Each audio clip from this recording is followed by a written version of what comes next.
Good afternoon, everyone, and welcome to the Deloitte webinar on managing the testing phase of your IFRS 17 program. I'm delighted that so many of you have been able to join us today, and we have a fantastic lineup of speakers. The speakers who are set out on the next page will do short introductions as they start their individual sections, but by way of introduction, my name is Danny Gaffney. Since 2017, we've recognised in Deloitte that we require accounting, actuarial and transformation skills to successfully implement IFRS 17, and that is exactly the combination we have for you on today's webinar.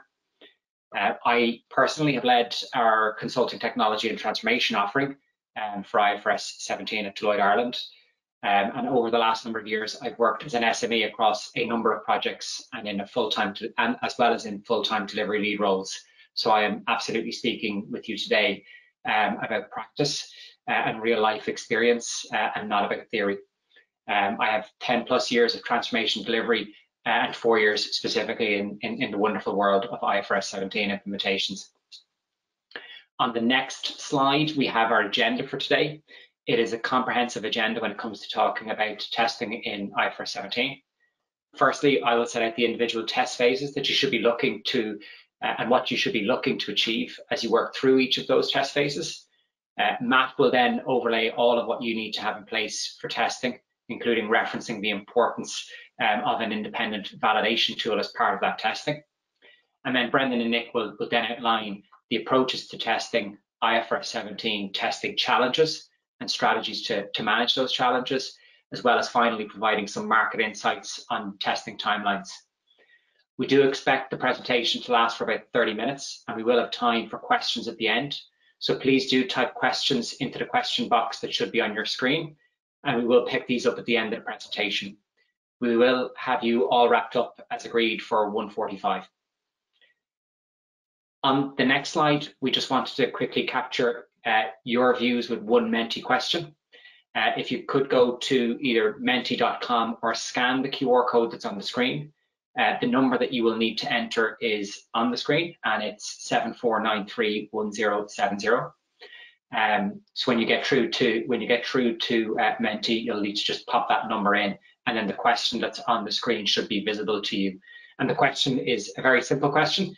It is, what is the current status of your IFRS 17 program? So various stages of progression. So starting with, you haven't started development, you're in the development phase. That's for option number 2, but you haven't started testing.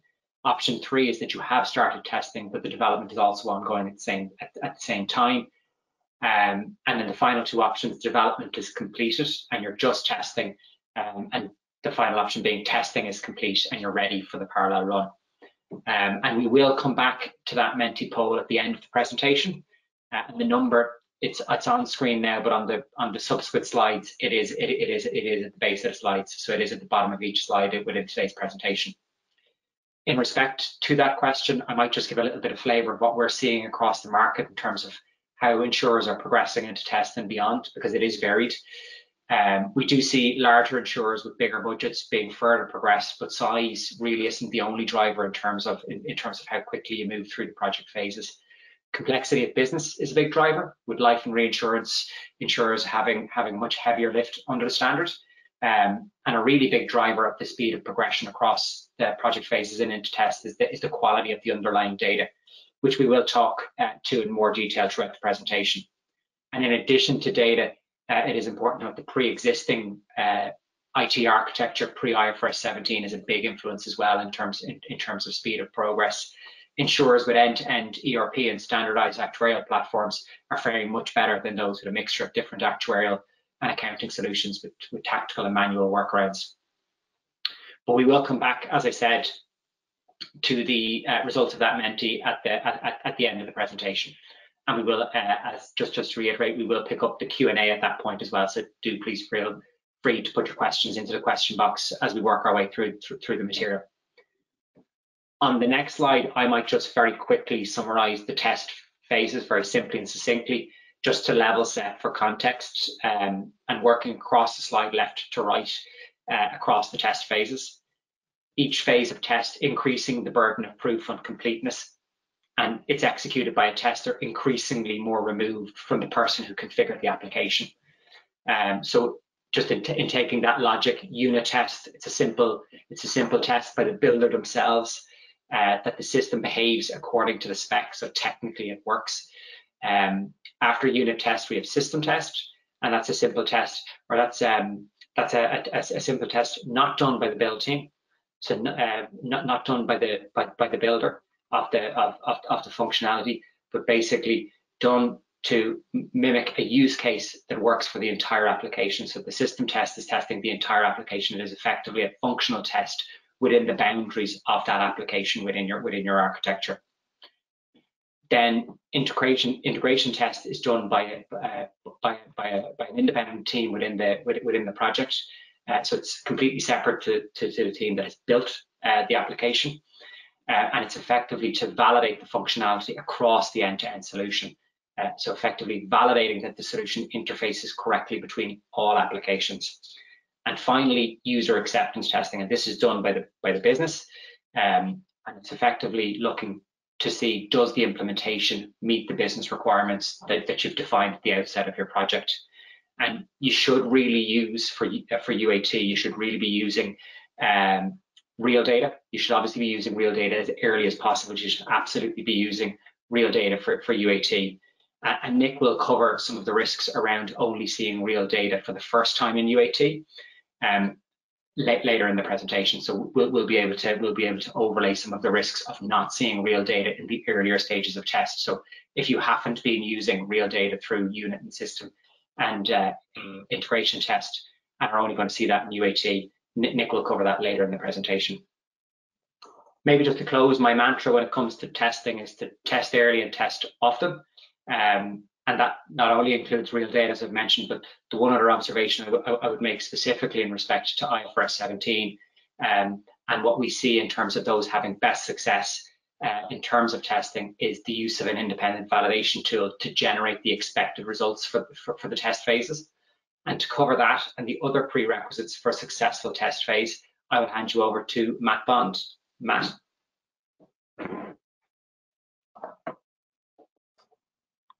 Thank you, Danny, and good afternoon, everyone. My name is Matt Bond, and I'm a senior manager at Deloitte in the UK. And for the last 4 or 5 years now, I've been assisting a number of insurers with implementing IFRS 17. Over the next 5 minutes or so, I wanted to reflect on and address the frequently asked questions that we get from our clients before they embark on their testing work. And these are really around what do I need to have done in order to start testing, and how can I set my testing work stream up for success?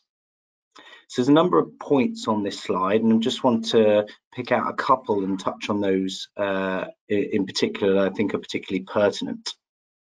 So firstly, and perhaps the most obvious one that gets surprisingly overlooked, is that you need to be super clear on what you're testing against. This means that you'll need all of your key business requirements, functional requirements, and design specifications nailed down, as this will really help to avoid any confusion down the line on what was agreed to be implemented afterwards. It's also really important to ensure that you've freed up the right resources and enough of them to deliver the testing work at each phase. In comparison to unit and system tests, there's a high level of dependency on the business teams to execute acceptance testing. And the resource profile, as with everything in IFRS 17, will span across IT, accounting, and actuarial. And given what Danny mentioned about the importance of the business accepting the end product, we've actually seen many insurers looking to backfill roles in 2022 in order to free up the business to do exactly that and achieve it. The last thing I wanted to note on the resource front is that it's highly advised the program has a dedicated testing manager who will be able to work closely with the program and the business to define and drive forward your testing strategy. And this testing strategy that they will develop will provide a clear direction for test delivery. It will outline the scope of the test phases, such as your unit testing, your SIT, and your UAT, as well as the prioritization for testing areas and all of those key requirements. The testing strategy will also be able to factor in any key dependencies that you see that you have your program that it's facing. And quite a common one that we see across our clients is future releases in 2022 from their software vendors, such as the off-the-shelf solutions that they purchased for doing the IFRS 17 calculations, for instance. And I want to touch on data, commonly referred to as the most troublesome area of any IFRS 17 program, and that's across all types of insurers, both life and non-life. And for this reason, it's something that really needs to be considered early on, ahead of beginning your testing work. Each phase of testing will require a specific data set based on the scope that you've set out in your test strategy. And this could be an onerous exercise, especially where the wrong level of granularity is currently booked under current IFRS. And this may not have actually been remediated before you want to begin testing. So this needs to all be thought through beforehand, which can be time consuming. So as Danny said with his mantra, it's best to start early on this one, specifically in relation to data as well. So now finally, just before I pass you on to Brendan, a big question we always hear across our projects and in the market is, how do I know the systems and IT solutions that I'm testing are producing the right numbers? This is especially hard with IFRS 17, given its complexity and the black box nature of most off-the-shelf solutions. Now, you could look to reconcile outputs that you get from your testing work by bridging to Solvency II or to current GAAP, for instance. However, with IFRS 17, there's a number of moving parts. And what we've seen insurers do is utilize an independent validation tool to great effect here. And these are transparent Excel models that replicate the inner workings of an IFRS 17 engine and allow insurers to open up that black box and give themselves comfort over their test results, having really understood them as well. This is something we've deployed and developed with a number of our clients since 2019, and is something that can really accelerate any program, actually, but especially those that are perhaps falling behind or have now found themselves in the red going into 2022. I'll now hand you over to Brendan, who will cover testing approaches in a bit more detail for you. Thanks very much, Matt, and hi all. My name is Brendan Guckian. I'm the Actuarial Modelling Centre Lead here in Deloitte, Ireland. I've also been heavily involved in IFRS 17 over the last couple of years as the IT workstream lead for a major global reinsurer, and I'm currently transitioning over onto the testing workstream. I'm also a certified foundation level tester with the ASTQB. So today I'm going to chat to you on two topics. The first one here is around test approaches. I'll hand over to Nick then to go through some of the IFRS 17 challenges and how to address them, and then I'll come back and give you an overview of some market insights around testing. So just on this side here first, the testing approaches. Any project really has two options when it's approaching testing. It can either take a sequential approach or an iterative approach. So what is a sequential approach? So a sequential approach is generally where you try to do all your development across your systems and then move into a test phase. So it's very two clear, distinct phases of the project. One is development and one is testing. Given the size and nature of IFRS 17 and the level of complexity across all your different systems end to end, it's very unlikely you're going to have the luxury to adopt a sequential approach here and wait for all your developments to be complete. Instead, it's likely you're going to use an iterative approach, and as certain systems are developed, you'll pick them up and start testing them as soon as possible. With some of the more complex and bigger systems as well, you might even break down their delivery into modules of functionality and test them as they're available. So it's really going back to kind of what Danny was saying earlier about trying to get testing as soon and early as possible. Another key concept as well, which you see work quite well, is this idea of starting small and expand. So if you have a system developed and you want to go test it, if you jump straight into full group level test data, you're going to spend an awful lot of time preparing that data, running models, things like that. And then you'll find a defect and you'll have to go back and do all that work again. Therefore, it can be quite good to choose a set of policies or maybe a product line or something quite small, and to do your first rounds of iterative testing on that. And every time you find a defect and rerun, then it's quite quick and agile. You can kind of rerun quite quickly then. And as you get comfortable with the results in that smaller set, move up to bigger sets, add in new product lines or business units, and finally up to the group level. And what you tend to find is in that smaller set, the initial phases, you'll find the vast majority of the defects within those. And as you move up through the phases, it's probably less and less code defects you find, but what probably starts kicking then at that stage is things like data quality issues, where certain transactions on certain policies have been keyed funny and it's causing issues with the system. So that tends to be what we see as people increase the level of data they're testing on, is those data quality issues creep in. So with that, now I'll pass over to Nick to go through to the Ifrs 17 challenges, and I'll come back to you in a few minutes on the market insights. Thanks very much.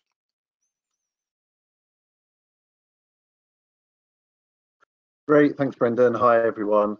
My name is Nick. I'm a director in the Deloitte UK test practice. I have around 20 years experience in test management, generally specialise in large-scale transformation programs within insurance. In terms of IFRS 17 specifically, I'm the Deloitte test lead on a global implementation program, and I provide oversight to a second program. And today I'll be talking through some of the common IFRS 17 test challenges.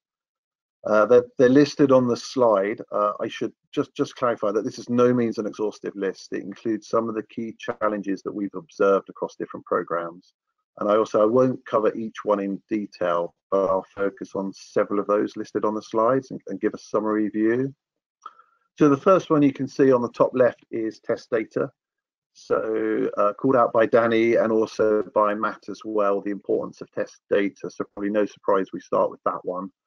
And what we found is that on a number of programs, having historical production data available at sufficient volume and quality to support the later test phases, particularly SIT, definitely UAT, has been extremely challenging on every program I've seen. We've seen, for instance, some programs haven't realized the key dependency of test data until they are in the SIT phase and they're planning UAT.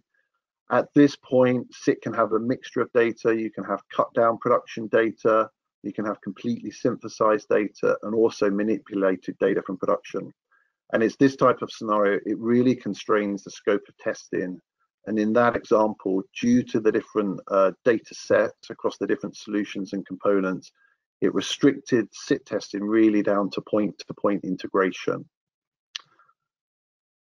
It also means, due to the time and effort to prepare a consistent production data set, the only viable option can sometimes be to test production data for the first time in UAT or even in dry run. There's clearly a number of risks this entails. There can be significant issues with data quality coming from the source systems, not necessarily just the transactional data, but also the complexities around reference data alignment. You can find integration breakpoints when you start to run with production data, leading to redesign of interfaces, integration points. It also means that some of the more functional testing around the calculations also can find new defects and potential redesign when you start to run production data. So hence the real emphasis in focusing on data, trying to get real data as early as possible within the bounds of certain constraints that everyone will have on these programs. What we found is that other programs have faced into this test data challenge early. They have a clear test data strategy, they recognize the challenge, and they've aligned it to their test phases and their objectives as well.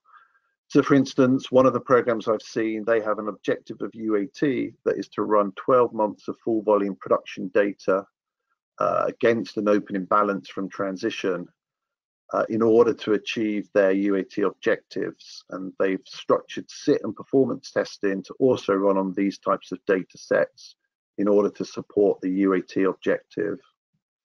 However, even with a clear strategy, it's still possible to underestimate the complexity and effort to gather, structure, and QA the data. So for these reasons, we'd focus on aligning the test data strategy with the overall test approach. If required, I've seen programs where they've set up specialist test data teams with appropriate tooling to support the business units in the test data work. And I think the key points really on this one are: plan the test data approach early, understand the constraints and the art of the possible, align that approach into the test strategy, and then finally, don't underestimate the effort this may entail. The next challenge to briefly discuss is the data processing one, and specifically around testing the ETL code. So this can be particularly challenging on implementations due to the amount and complexity of this type of processing. Also, again, the quality of the source data that feeds into these data processing hubs can be critical and can impact the testing, the test quality, and the timelines. So we've seen various approaches adopted in SIT for this type of testing. You can take sample policy data through all the system ETLs end to end, or other programs rely solely on business users to check the data outputs for reasonability ahead of UAT.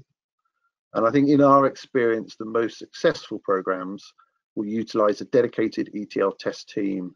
Often or normally within SIT, they'll build an automated data comparison solution using test SQLs to verify the data processing. So this type of approach is reasonably standard for data warehouse, data migration testing.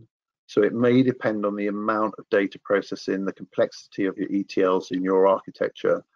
It does have an initial overhead, so may be more useful for programs that have a high level of transformations. What it does provide, though, is once those test SQLs are written, unit tested, and available to run, it means through all your test phases, you have the ability quite quickly, reasonably effort-free, to process data and test data at full volume against all the data quality and transformation rules in the system. So from a verification point of view, you get a high level of risk mitigation leading into UAT. Okay, next slide, please. Thank you. So the next challenge just to focus on is around system performance. So testing the system can process full volume data against NFRs is obviously a key input to provide confidence the working day timetable can be met. We've seen certain programs where this testing is being left very late in the test schedule, sometimes running during the second half of UAT, right up into parallel run. There's a number of reasons for this. It can be constraints around cost, around environment availability, even delays in defining the NFRs. So this approach will obviously present risk to test completion, as this type of performance testing focused on data volume, it can lead to not only infrastructure changes, but it can also lead to code refactoring and sometimes redesign in order to achieve the NFRs. It can also present, depending on the functional test phases and their test data strategy, it can also present a challenge to these test phases, as often you need to be able to process large volumes of data in your functional test phases, certainly as you move towards UAT. So having efficient data processing can be a key dependency in meeting timelines. So for these reasons, we would recommend undertaking performance testing as early as possible once a stable solution is available.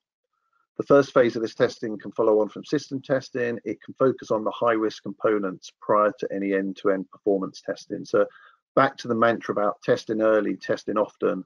You don't need to wait until all the NFRs are defined, until your full end-to-end system is working correctly. It's much more about doing early testing after system test. You don't necessarily need NFRs to support this type of testing, as it's about identifying and resolving bottlenecks in the performance ahead of doing more end-to-end performance tuning against the NFRs. And I think the final point here is one of the key things we've seen is to ensure that any code being developed has performance considerations as part of the coding standards, and that is supported by a review process. Often coding standards are based on functionality only, but ensuring that performance is a key part of that will be important to avoid the risk of having to do any code refactoring later in the test schedule. Okay, the next challenge to look at briefly, Matt also touched on this one, would be the test resourcing. So due to the nature of the IFRS 17 test requirements, we understand that you need close working collaboration across resources with different skill sets and knowledge. So establishing the right composition of the test team is critical to enable effective and efficient testing. For SIT in particular, we've observed testing is most efficient when there is a cross-functional team. So you still need your test specialists in order to structure the testing, manage the testing, report on the testing, for particular areas such as NFT, ETL data testing as well. but also need to integrate your functional SMEs and BAs to support actuarial, accounting, testing as well. And where we've seen this work best is when the team is truly integrated as one team. So it's not just bringing in SMEs to help with some execution and results check-in, defect triage, but really forming that team early on and having that team work through the test scoping, the preparation stages, while leading into the execution. The final challenge I'll just touch on as well is around business engagement. So I think across a lot of large transformation programs, engagement with the business can be challenging. They obviously have their own competing BAU demands and priorities. So I'm sure many people on this call have that same challenge. And it's not solely a test challenge, but it does become increasingly important leading up to UAT.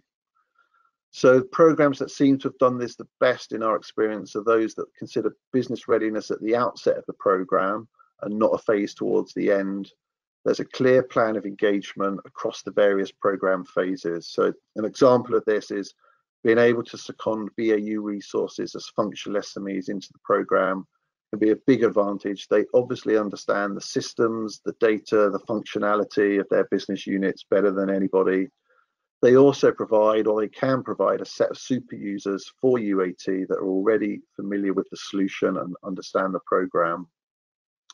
And I think the final point around business engagement is the UAT approach, how important that is to articulate what the business involvement in UAT will be, what the expectations are, and the different approaches to structure this. So on some of our programs, we can see users that will be involved in writing the tests themselves, executing tests, raising defects.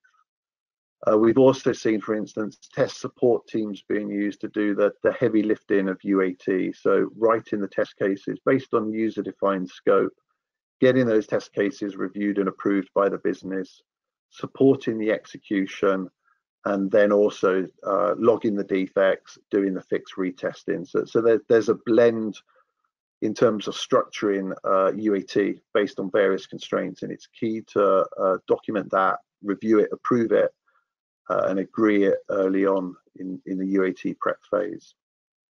Okay, so that was a brief review of some of the common test challenges. I'll now hand back to Brendan. Thanks, Nick. Cheers for that. I think people might be glad to hear this is the last slide here today. Just for those of you who may have joined late, just a reminder or a note that we're doing a Menti poll there, and you can see at the bottom of the slide menti.com, and the code there is 74931070. So please do take part in that. Once we're finished with this slide, we'll go back to Danny to discuss the results of that poll. So the more who's included, the better. So just on this slide here, I suppose what we're trying to do is give you some insights across our programs around different approaches that people are taking to UAT, the dry run. Unfortunately, there's no simple playbook here. That every company seems to be taking a slightly different approach, and as alluding back to what Danny said at the start, it really just depends on the size of the program and the complexity as to kind of how advanced people are or not in it. But there is a clear trend, I suppose, that every company is bound by this 2023 timeline for go live, and before that they need to do a certain level of work, which is the parallel run, and in some cases as well, you might, if you're using your same systems for transition as you are for go live, you might need to do that opening balance sheet position as well, and that's going to take a certain amount of time, and that can't really move that much. And then on the left hand side you have your development and the other phases of testing, which probably in a lot of programs are starting to run over a little, and it's really putting a squeeze there on the UAT and dry run phase. And the real question then is, how are people kind of managing that time then, So what we've seen is typically programs tend to have planned to start the parallel run in Q1, Q2 2022, again depending on kind of the size of your project and how the working day timetable. And you see some projects now are considering, how do we push that into Q3? So is there a way that we can actually start a little later on the parallel run, and really trying to keep the integrity of the UAT and dry run and get through a full scope of testing. In other cases then, some projects are looking at, will we just bring some risk into parallel run? So do we actually have to do all our testing before parallel run? Can we do some while we're in parallel run and deal with defects within that. You know, and again, I suppose that just goes down to how much time you think you have in that space and whether you can have enough time to iterate for defects and things like that.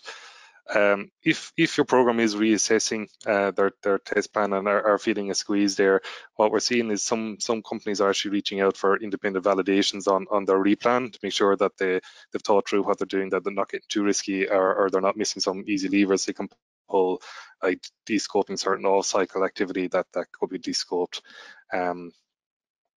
The other thing as well we've seen differ between programs here is what is being covered as part of UAT. Some companies are just choosing to do 1 quarter of reporting only, and others are wanting to do 4 full quarters and year-end roll forward to be totally confident on the results into parallel runs. So it just depends on, again, the risk appetite of the program and how much testing you wish to do, and you know, how much you're comfortable bringing into that parallel run or not.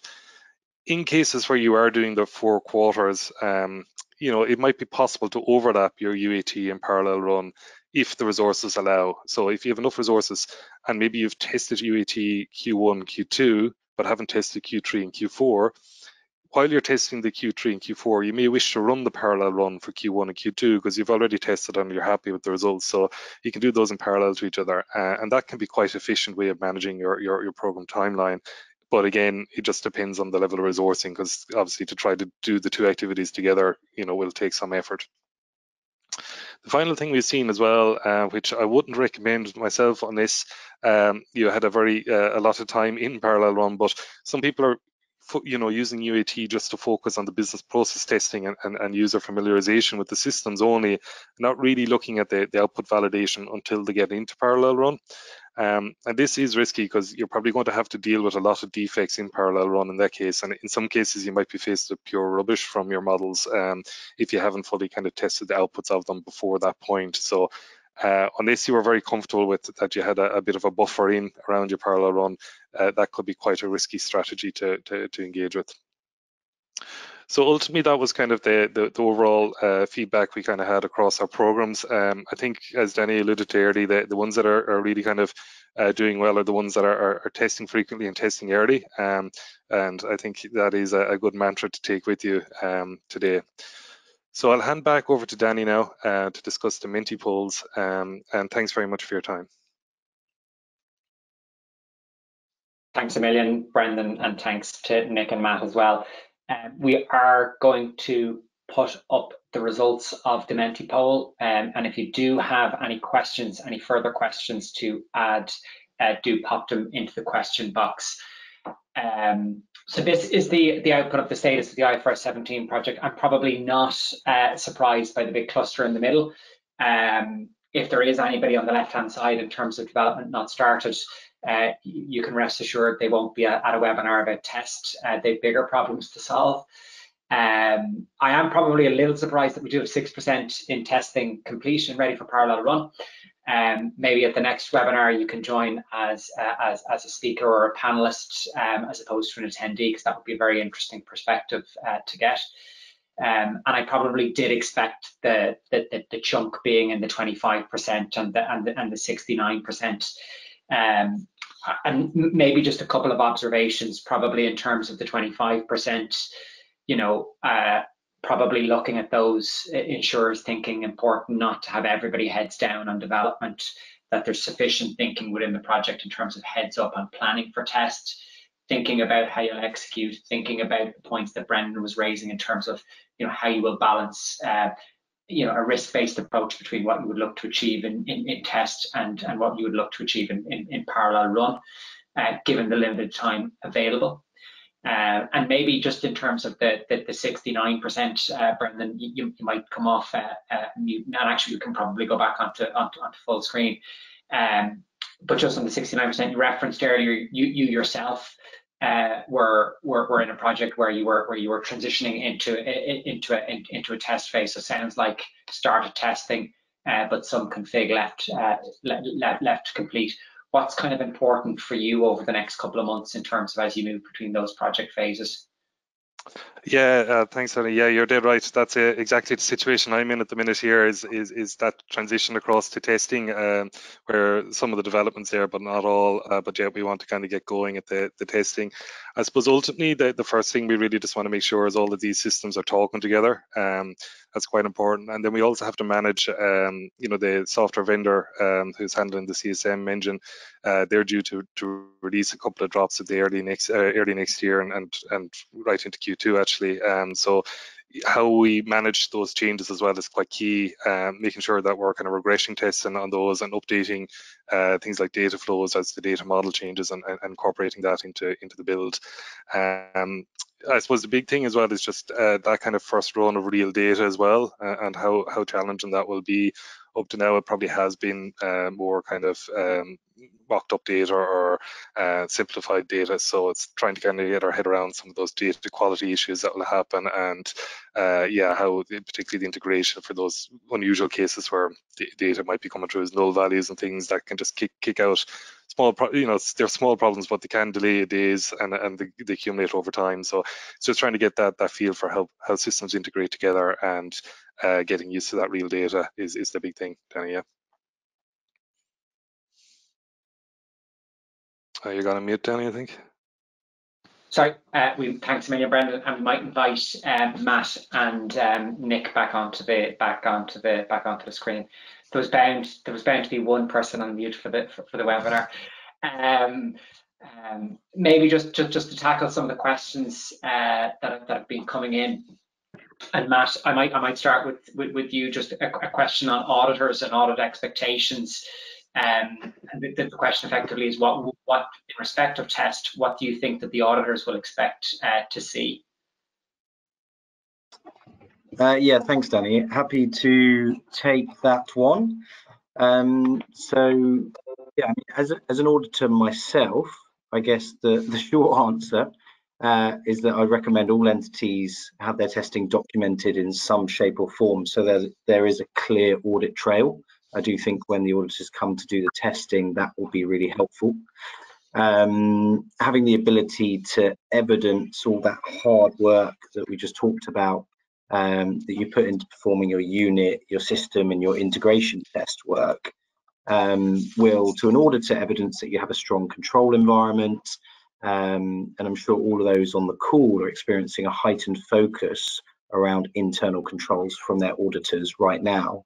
And kind of as a rule of thumb, I would say, good controls equals lower risk for or perceived risk for the audit firm, and therefore generally less audit work because they can take controls reliance.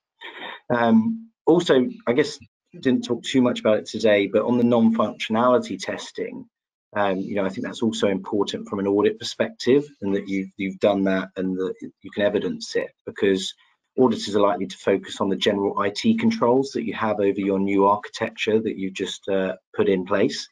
So making sure that you've tested, that you have adequate change controls and stuff like that will be really, really important. I guess one other point, just to close out the question, is that I think it's also really worthwhile keeping a trail of your data sources that you've used and the data that you've extracted for your testing, as well as having kind of a log of any topside adjustments that you've made, because this may need to, one, be revisited when you come to later down the line when you're doing, completing your testing, but also for the auditors who, say they come and do some replication or some reperformance, making sure that the data is appropriate and having that trail will be really important. I think that's everything I had to say on that one, Danny, that I can think of. That's brilliant. Thanks a million, Matt. Thanks a million. And I think the point around the not just testing the requirements and the functionality, but looking at the controls, both finance and IT, very insightful. Nick, I might just kind of merge a couple of questions just for time for you, and effectively the general trend though is just around given constrained timelines, and we saw that in the Menti poll. Kind of how are you seeing insurers kind of structure their UAT to accommodate the constrained timelines? Yeah, sure. So thank you, Danny. couple of things. I think in terms of structuring at a framework level, so a test framework level, and moving away from the kind of the technical testing, the design, the verification in system test. I think that the two ways that I've seen work probably most successfully, or two programs that have used a very similar way, is to really have the key test bases as the business processes, and particularly the L3 process steps. You do need traceability as well, so you'd expect probably business requirements mapped to functional requirements, those functional requirements linked into your processes and process steps. And I think the reason why that works from a structure point of view is it makes it real for the business users. They're actually going to be looking at and following what they'll be doing in live. It gives quite a clear coverage assessment for the program, for the different business units to understand what type of testing they're doing at what step.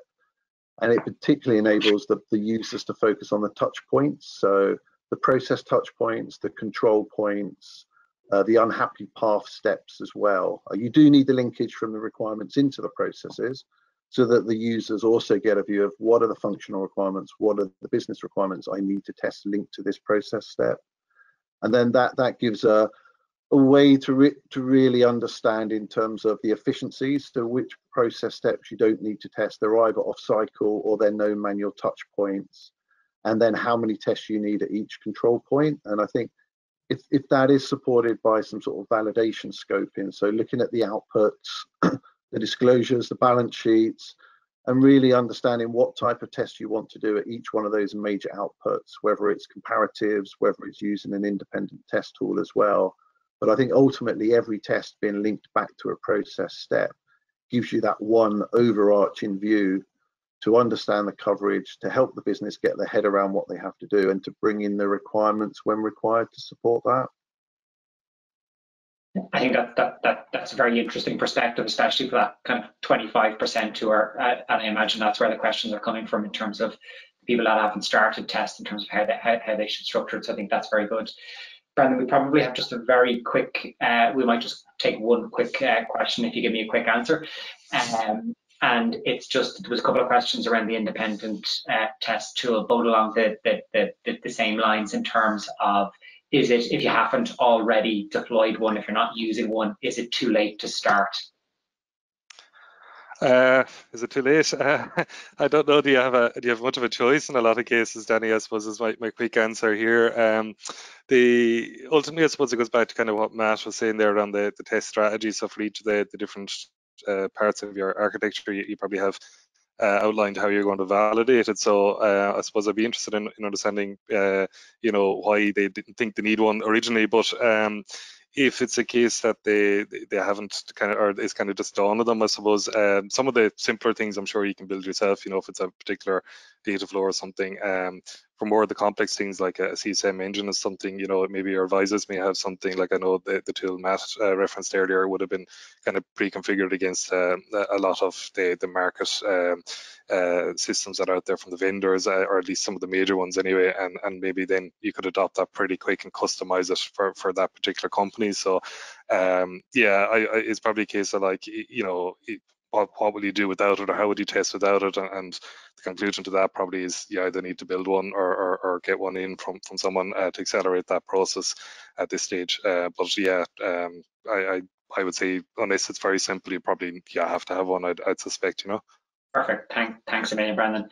And we've just literally struck 1:45, so I might just thank everybody for your participation. It was great to see so many questions come through. It was great to see great participation in the Menti poll.